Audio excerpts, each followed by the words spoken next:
नमस्कार, काचन किचन रेसिपीमध्ये आपल्या सर्वांचं मनापासून स्वागत आहे. आज काय बनायचं? आज गुरुवार उपास आहे. मी आज उपासाचाच मस्त टेस्टी पदार्थ बनवणार आहे. या ठिकाणी मी 1 किलो शाबू भाजून चांगले घेतलेले आहेत, भाजून ठेवलेले आहेत. मी गार पण झालेले आहेत. आता याचं आपण पीठ करून घ्यायचं आहे, मिक्सरवर बारीक करायचं आहे. आणि 1 किलो बटाटे पण मी शिजवलेले आहेत, ते आपण नंतर बघूया. प्रथम ह्याची पेस्ट करून घेऊया, म्हणजे पाणी न घालता पावडर करायची याची. तर चला, हे पहा, या ठिकाणी मी मिक्सरवर हे बारीक करून घेतलेलं आहे शाबू भाजलेला. आणि शाबू 1 किलो आहे, बटाटे 1 किलो आहेत. अजून 1-2 बटाटे हवे होते, पण माझ्याकडे एवढेच होते. मी खिचडी करणार होते, म्हटलं आज रेसिपी टाकायची आहे, म्हटल्यानंतर एक नवीन पदार्थ उपासाचा टाकूया. मग आता या ठिकाणी काय करायचं, हे बटाटे किसून घ्यायचे, याच्यामध्ये किसायचे. हे पहा, या ठिकाणी बटाटा किसलेला आहे. आता मी काही मिरची, याच्यामध्ये आलं लसूण वगैरे काही नाही आहे, उपासाचा असल्यामुळे मी काही घालत नाही आहे. जिरे वगैरे तुम्ही खात असाल तर घालू शकता.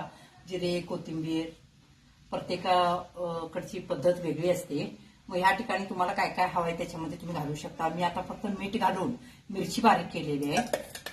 तिखट जसं हवं आहे तसं तुम्ही करू शकता.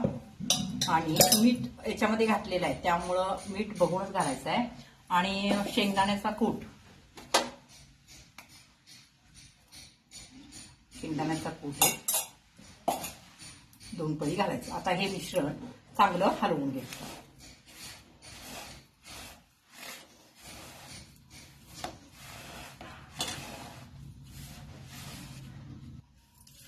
हे पहा, मी म्हटलं होतं ना अजून 1-2 बटाटे हवे होते याच्यामध्ये, पण माझ्याकडे शिल्लक नव्हते, 3च होते. मग आता मला याच्यामध्ये थोडंसं पाणी घालावं लागणार.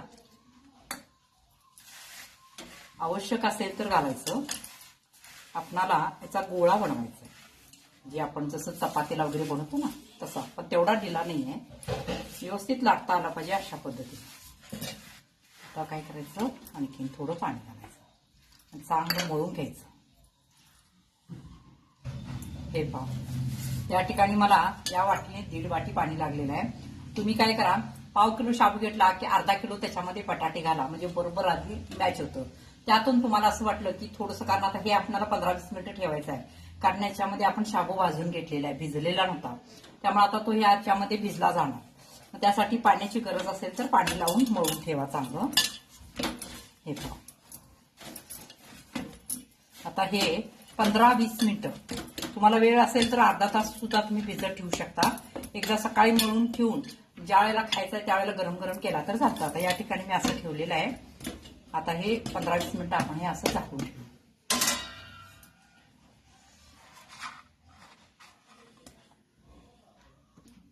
बघा, 20-25 मिनिटं झालेले आहेत. या ठिकाणी मी एक जाड असं प्लास्टिकची पिशवी घेतलेली आहे. तुम्ही कोणताही प्लास्टिकचा कागद घेऊ शकता. त्याला थोडंसं तेल लावायचं आणि याच्यामधला एक गोळा घ्यायचा.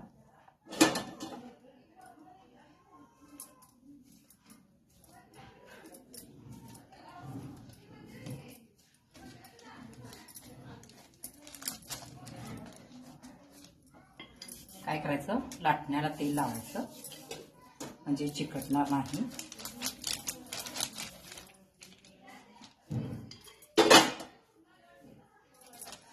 मधून घ्यायचं.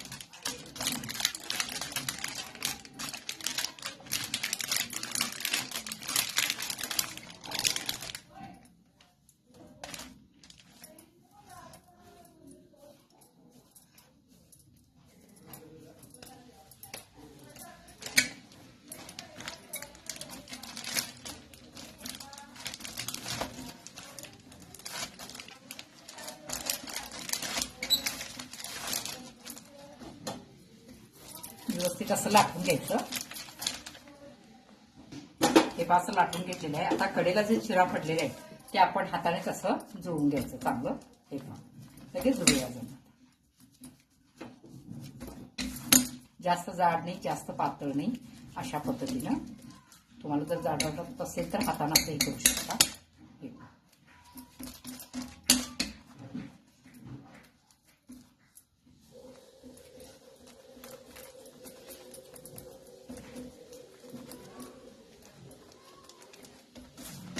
अशा पद्धतीनं गोल व्यवस्थित झालं का ना. आता काय करायचं, हे आपण कट करून घेऊ. तेल लावायचं थोडंसं सुरीला.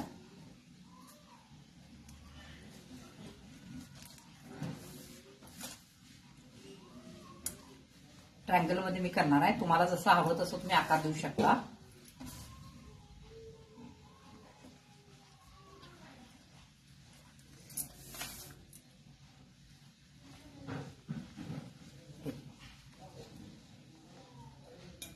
अशा पद्धतीनं ट्रायंगल मध्ये मी केलेलं आहे. आता हे काय करायचं, आपण तळून घ्यायचं.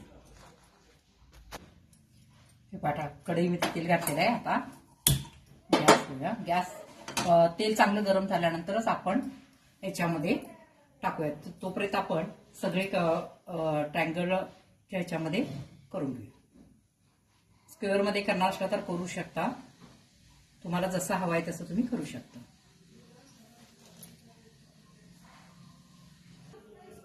तेल गरम झालेलं आहे. आता याच्यामध्ये सोडा.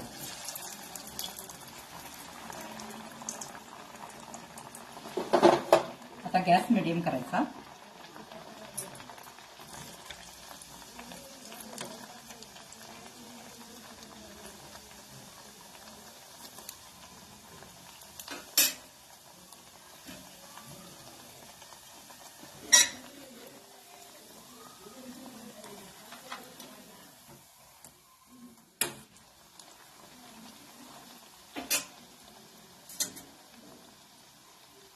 चांगलं तळून घ्यायचं. थोडासा त्याला कलर आला पाहिजे.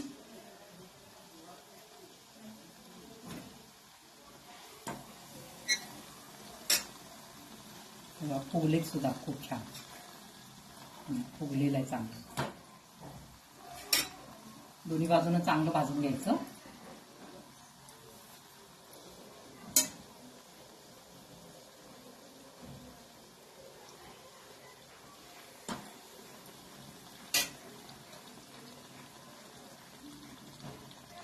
हे तुम्ही दही बरोबर किंवा खोबऱ्याची चटणी करायची.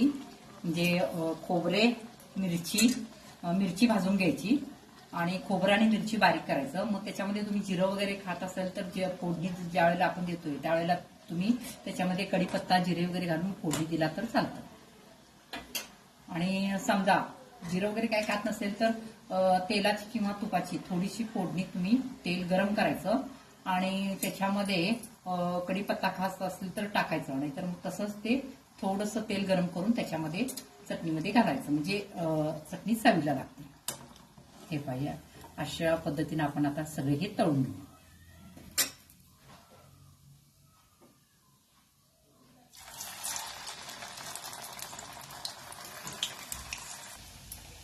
हे पहा, या ठिकाणी आपले हे उपासाचे पॅटीस तळून तयार झालेले आहेत. या ठिकाणी तुम्ही कुठलाही याला कलर म्हणजे आकार देऊ शकता. ट्रायंगल मध्ये केलेले आहे. तुम्ही स्क्वेअर मध्ये वगैरे करू शकता, गोल करू शकता. जसं आपण घाऱ्या वगैरे करतो ना वाटी पाडून, तसं लाटून सुद्धा तुम्ही करू शकता. खूप छान होतं. फक्त भिजण्यासाठी त्याला वेळ द्यावा लागतो, कारण आपण शाबू भाजून घेतलेला असतो, भिजलेला नसतो. आता या ठिकाणी बघा माझे 8 झालेले आहेत. अजून पाव किलो तुम्ही केलं होतं. अजून माझ्याकडे हे पहा, अजून एवढे 2 गोळे माझ्याकडे आहेत. पाव किलो मी फक्त शाबू घेतला होता आणि पाव किलो बटाटे होते. तुम्ही करताना काय करायचं, पाव किलो शाबू घेतला की त्याच्यामध्ये अर्धा किलो बटाटे घाला, म्हणजे आणखीन छान होतं. आता तयार झालेले आहेत. किती छान म्हणजे फुगलेले पण आहेत बघा. मी एक तुम्हाला दाखवते. चवीला तर एक नंबर लागतात. करून बघा. म्हणजे खिचडीचा कंटाळा आला असेल, शाबू वडेचा कंटाळा आला असेल तर तुम्ही असं करून बघू शकता. आता या ठिकाणी झालेलं आहे. आता पुन्हा ते आल्यानंतर गरम गरम असं करून दिला तर चालतं. दिवसभर तसं ठेवला तर चालते आणि गरम गरम करून खाला तरी सुद्धा चालतं. काही प्रॉब्लेम नाहीये. फक्त कसं आहे, फ्रीज मध्ये ठेवू नका. आता बघा, हे आपले पॅटीस तयार झालेले आहेत. तुम्हाला जर माझी रेसिपी आवडली असेल तर लाईक करा, सबस्क्राईब करा, शेअर करा. धन्यवाद. हे खूप छान चटणी बरोबर खावा किंवा दही बरोबर खावा, तरी सुद्धा टेस्ट खूप छान देते. धन्यवाद.